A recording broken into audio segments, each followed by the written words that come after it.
Hi friends, so we meet again. Today we'll touch upon vocabulary and dictionary skills. Hope you have practiced a lot of spellings by now. So let's begin with some of the ways by which you can develop your vocabulary. But remember, every day while reading, while speaking, we come across many new words. So you have to sit with a dictionary and find out the meanings of it. And then you can apply them in sentences, jot them down in your notebooks, and continue to use it. Application is very important.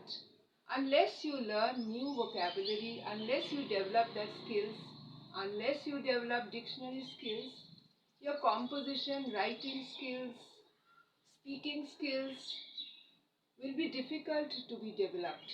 So you need lot of practice with all these skills.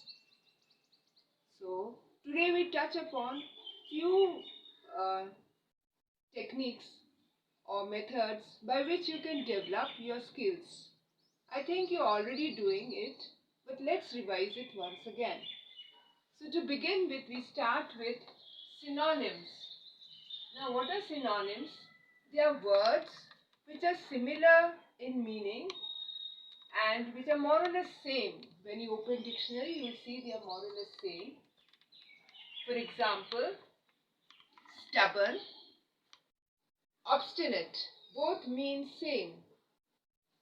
Next is antonyms. Now antonyms are words which are exactly opposite to the word which you are using. For example, we say friend. Opposite, foe.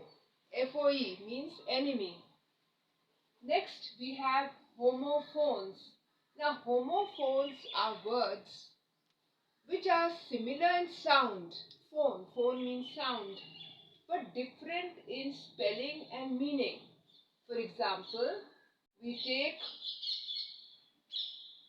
bear and bear.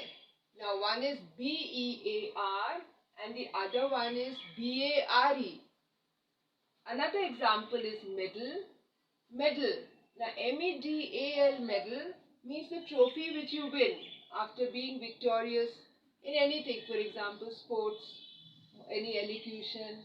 And meddle, M-E-D-D-L-E, means to interfere, to disturb, to interfere. Whereas bear and bear, B-E-A-R, bear is the animal and B-A-R-E is bare-footed or bare feet. Next is similes.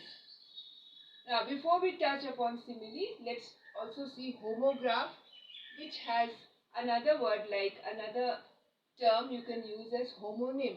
Now here slightly different from homophone.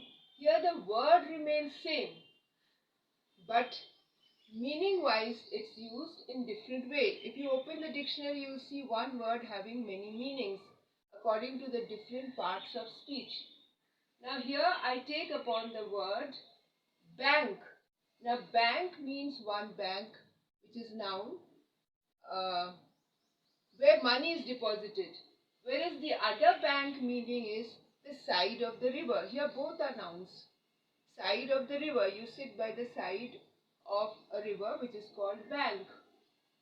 Next is simile. Now simile means words which are compared with two things. Comparison of two things. For example, we use more or less as or like when we compare.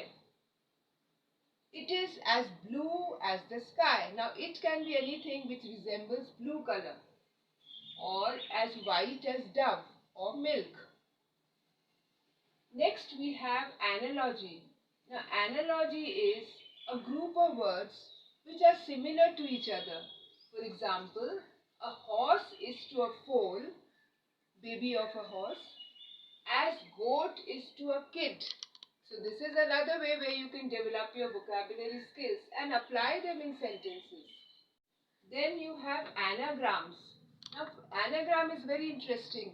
You can play with it. You can take a word and make as many words from it. But when you apply it in sentence, spelling should be correct. For example, I take the word bake, but actually I want in the sentence if I make about a bird's beak. So I can change bake using the same letters, but I change the order of the letters and make it into beak.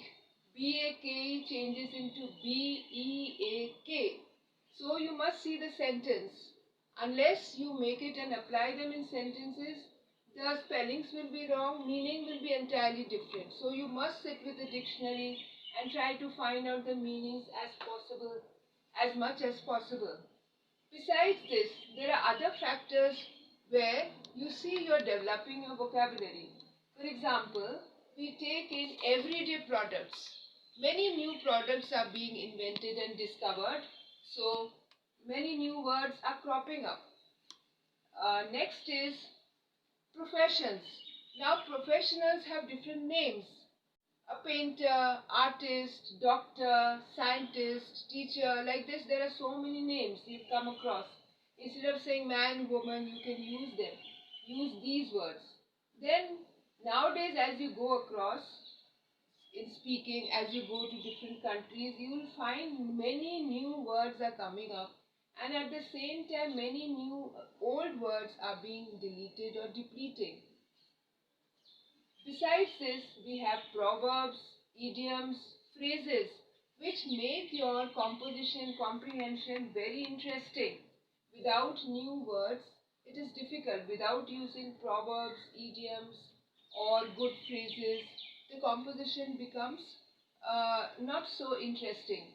So, proverbs are wise sayings which are used for many years. For example, honesty is the best policy. Then you have idioms, phrases which I told you just now. Then many phrases are used for emphasis in a sentence. For example, over and over, same word which is repeated twice. Repetition we do, but it should make some sense when you apply them in sentence. Like I told you over and over again not to trouble the dog. As you go across different countries, you will find many new words which will be easy for you if you pick up and learn them to apply in sentences. Now, besides this, there are many other rules, but then these are some of the common ones and important ones which you can go on speaking and finding out, but sit with dictionary for the meanings. Thank you once again for the next video. Thank you once again.